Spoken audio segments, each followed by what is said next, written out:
ತಮಿಳುನಾಡಿನ ರಾಜಕೀಯ ಕ್ಷಣ ಕ್ಷಣಕ್ಕೂ ರೋಚಕ ಘಟ್ಟವನ್ನ ತಲುಪ್ತಾ ಇದೆ. ಬಹಳಷ್ಟು ಕುತೂಹಲ ಕೆರಳಿಸ್ತಾ ಇರೋದು ಏನಾಗಬಹುದು? ವಿಜಯ್ ಅವರೇ ಮುಖ್ಯಮಂತ್ರಿ ಆಗ್ತಾರಾ?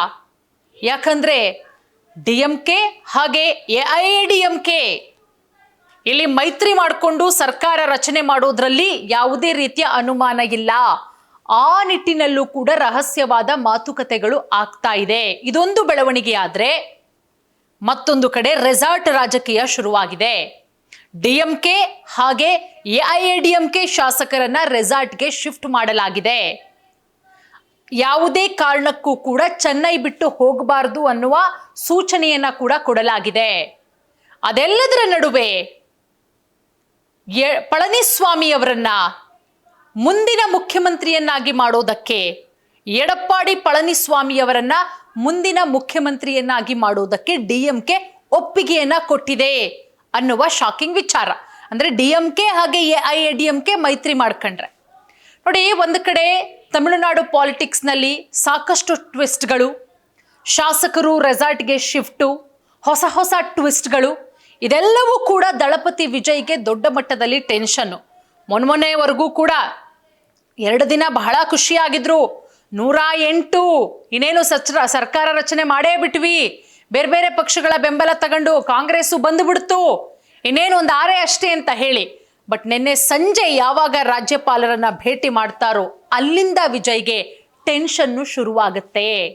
ಹೊಸ ಪಕ್ಷವನ್ನ ಕಟ್ಟಿ ಮೊದಲ ಬಾರಿಗೆ ಚುನಾವಣೆಯಲ್ಲಿ ಸ್ಪರ್ಧೆ ಮಾಡಿ ಭರ್ಜರಿಯಾಗಿ ಗೆಲುವನ್ನ ಸಾಧಿಸಿದಂತಹ ವಿಜಯ್ಗೆ ಇದೀಗ ಸರ್ಕಾರ ರಚನೆಯೇ ಕಷ್ಟವಾಗ್ತಾ ಇದೆ. ಕಷ್ಟ ಅಲ್ಲ, ಕಷ್ಟ. ಒಂದ್ ಕಡೆ ಕಾಂಗ್ರೆಸ್ ಬೆಂಬಲ ಎಲ್ಲವೂ ಕೂಡ ಇದೆ. ಮುಖ್ಯಮಂತ್ರಿಯಾಗಿ ಪ್ರಮಾಣ ವಚನ ಸ್ವೀಕಾರ ಮಾಡಬೇಕಾಗಿತ್ತು ಇವತ್ತು. ಎಲ್ಲವೂ ಅಂದುಕೊಂಡಂತೆ ಆಗಿದ್ರೆ ಇಷ್ಟೊತ್ತಿಗೆ ತಮಿಳುನಾಡಿನ ನೂತನ ಮುಖ್ಯಮಂತ್ರಿಯಾಗಿ ವಿಜಯ್ ಅವರು ಇರ್ತಾ ಇದ್ರು. ನೀವೆಲ್ಲರೂ ಕೂಡ ಸೇರಿ ವಿಜಯ್ ಅವರಿಗೆ ಅಭಿನಂದನೆಯನ್ನ ಸಲ್ಲಿಸ್ತಾ ಇದ್ವಿ. ಆದ್ರೆ ಈಗ ವಿಜಯ್ ಅವರ ಲೆಕ್ಕಾಚಾರಗಳೆಲ್ಲವೂ ಕೂಡ ಉಲ್ಟಾ ಆಗಿದೆ.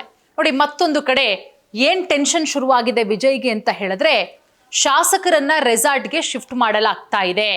ಇದೀಗ ದಳಪತಿ ವಿಜಯ್ಗೆ, ಅದರಲ್ಲೂ ಎಐಎಡಿಎಂಕೆ ಶಾಸಕರು ಎಲ್ಲಿ ಟಿವಿಕೆ ಪಕ್ಷ ಎಐಎಡಿಎಂಕೆ ಶಾಸಕರನ್ನ ಸೆಳೆಯುತ್ತೆ ಅನ್ನುವ ಭೀತಿಯಿಂದ ತಮಿಳುನಾಡಿನಲ್ಲಿ ರೆಸಾರ್ಟ್ ಪಾಲಿಟಿಕ್ಸ್ ಇದೇನು ಹೊಸದಲ್ಲ, ಎಲ್ಲ ರಾಜ್ಯಗಳಲ್ಲೂ ಕೂಡ ನಡ್ಕೊಂಡು ಬಂದಿದೆ. ಅದರಂತೆ ತಮಿಳುನಾಡಲ್ಲೂ ಅಷ್ಟೇನೆ.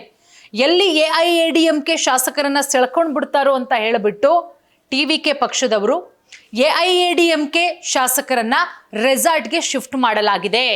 ಪುದುಚೇರಿಯ ರೆಸಾರ್ಟ್ಗೆ ಸ್ಥಳಾಂತರಿಸಿ ಅಲ್ಲಿ 2 ದಿನಗಳ ಕಾಲ ಉಳಿದುಕೊಳ್ಳೋದಕ್ಕೆ ಸೂಚನೆಯನ್ನ ಕೊಡಲಾಗಿದೆ. ಚೆನ್ನೈ ಬಿಟ್ಟು ಹೋಗಬಾರದು. ಇದೆಲ್ಲದರ ನಡುವೆ ವಿಜಯ್ ಕಾನೂನು ತಜ್ಞರ ಸಲಹೆ ಮೇರೆಗೆ ಸರ್ಕಾರ ರಚಿಸೋದಕ್ಕೂ ಕೂಡ ರಣತಂತ್ರವನ್ನ ರೂಪಿಸ್ತಾ ಇದ್ದಾರೆ. ಇರುವಂತಹ ಅಡಚಣೆಗಳನ್ನ ಮೀರಿ ದಳಪತಿ ಸರ್ಕಾರ ರಚಿಸ್ತಾರಾ?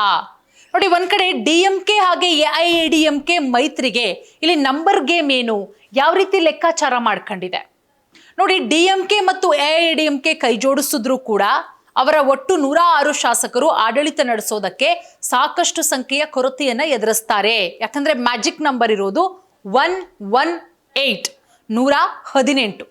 ಡಿಎಂಕೆ 59 ಕ್ಷೇತ್ರಗಳಲ್ಲಿ, ಎಐಎಡಿಎಂಕೆ 47 ಕ್ಷೇತ್ರಗಳಲ್ಲಿ ಸ್ವತಂತ್ರವಾಗಿ ಗೆದ್ದಿರುವ ಸ್ಥಾನಗಳನ್ನ ಒಟ್ಟು ಸೇರಿಸಿದ್ರೆ ಎಷ್ಟಾಗುತ್ತೆ? 106 ಶಾಸಕರ ಬಲ ಆಗುತ್ತೆ. ಡಿಎಂಕೆ ಎಐಎಡಿಎಂಕೆ ಮಿತ್ರ ಪಕ್ಷಗಳ ಸಂಖ್ಯೆಯನ್ನ ಸೇರಿಸಿದ್ರೆ ಎಷ್ಟಾಗುತ್ತೆ? 121. ಮ್ಯಾಜಿಕ್ ನಂಬರ್ ಬೇಕಾಗಿರೋದೆಷ್ಟು? 118. ಅಂದ್ರೆ ಮ್ಯಾಜಿಕ್ ಸಂಖ್ಯೆಯನ್ನ ಸುಲಭವಾಗಿ ಗಳಿಸಬಹುದು. ಇದು ಎಐಎಡಿಎಂಕೆ ಹಾಗೆ ಡಿಎಂಕೆಯ ಲೆಕ್ಕಾಚಾರ.